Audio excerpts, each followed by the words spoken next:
everyone, welcome to our program In God We Trust. And today my topic is Saint Peter, one of the important apostles of Christ. According to the New Testament, Saint Peter, also called as Simon Peter, was a prominent early Christian leader, and he was from the village of Bethsaida in the province of Galilee. And his brother Andrew was also an apostle, and they were sons of Jonah. And according to the archaeological studies, Peter died AD 64 or 67. And originally Peter was a fisherman. He played leadership role, and he was with Jesus during events witnessed by only few apostles, such as Transfiguration. When we read Matthew 17th chapter 1 to 4 verses, now after 6 days, Jesus took Peter, James, John and his brother, led them up on a high mountain by themselves. And Jesus was transfigured before them. His face shone like the sun, and his clothes became as white as the light. And Jesus called Peter Kepha, which means stone or rock. In John 1 chapter 42 verse, Jesus looked at Peter and said, "You are Simon, the son of Jonah. You shall be called Cephas." So the meaning of Peter is rock or stone, although the meaning of Simon is listener from Hebrew. But one of the interpretation of the name Simon is called reed, which means reed is very fragile and easily blown about in the wind.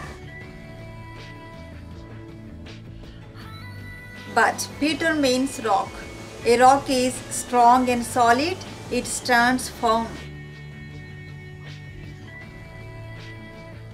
And Peter was always curious, enthusiastic and adventurous.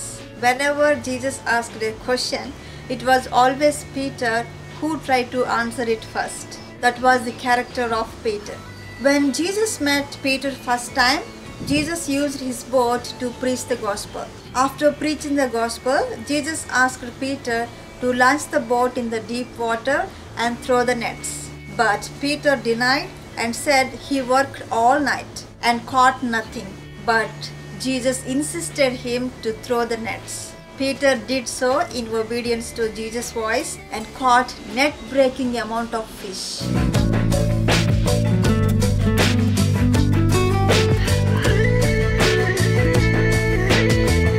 Peter immediately started to repent and recognize the Lord as Messiah. And he said, "Depart from me, I am a sinful man." But Jesus replied to him, "Do not be afraid. From now on you will catch men."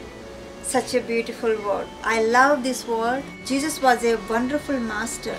He knew how to teach his disciples. And also during the time of crucifixion of Jesus, Peter denied Jesus 3 times. It was mentioned in Mark 14th chapter, verses from 66 to 72, and Matthew 26th chapter, 69 to 75 verses, and also in Luke 22nd chapter, 54 to 62 verses.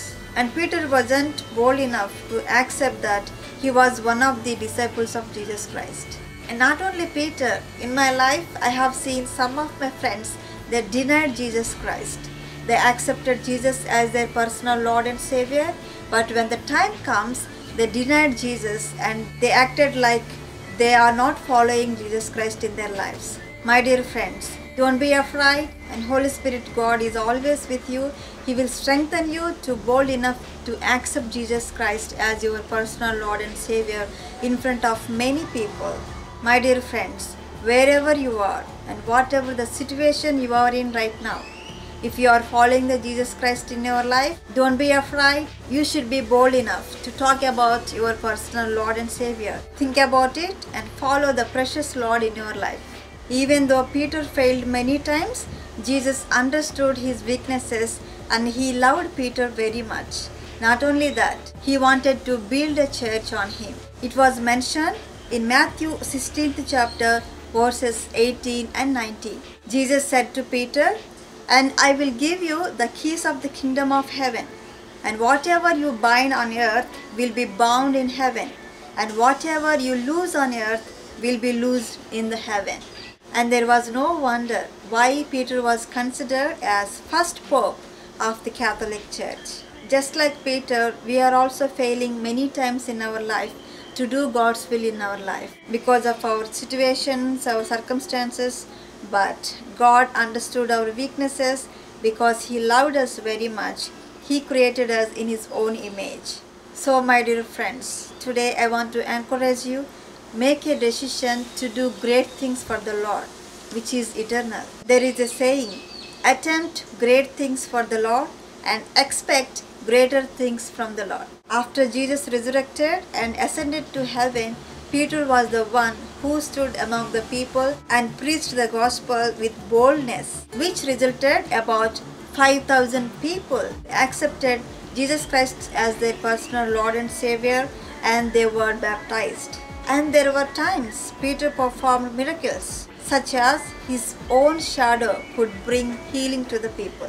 When he was imprisoned, the angel of the Lord came and delivered him miraculously, brought him out of the prison, because the whole church cried out for the Peter's life.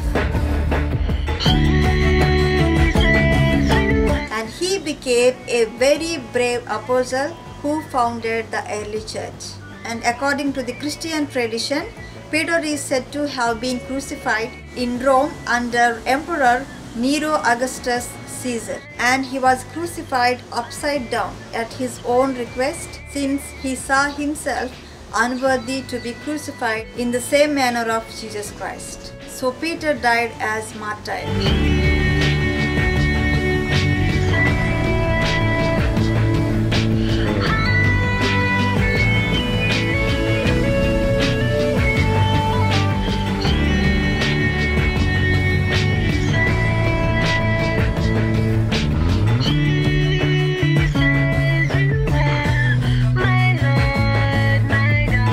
So my dear friends, today I want to encourage you. Many times we are also do the same, just like Peter. But we should be bold enough to do greater things for the Lord, which is eternal, so that you will receive greater blessings from the Lord and rewards in heaven. Let's pray. Our precious loving Father, thanks for everything you are doing in our lives. We all submit ourselves into your hands. Help us to understand your ways in our lives. In Jesus' name I pray. Amen. Thank you very much. Thanks for watching. See you in the next episode. Till then, may God abundantly bless you.